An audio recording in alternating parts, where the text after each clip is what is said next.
कौन कौन नानी बेलपणार पकई मो मंदिर आसला बेलू बेलपणा रेडी आम नानी तैयार कर कौन कौन पकईले नानी चीनी पड़ी नड़िया कदली छेना बेलपणा सांग गोलमरीच गुंड सब पड़की गोटे पणा आ खाली नड़िया पकई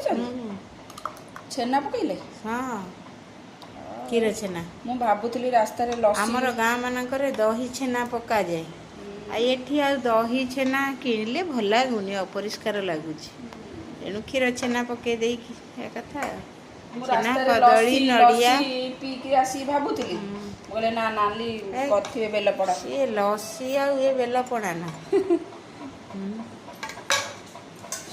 आपण पी दियो बारिकी भल से दे से पीऊ बस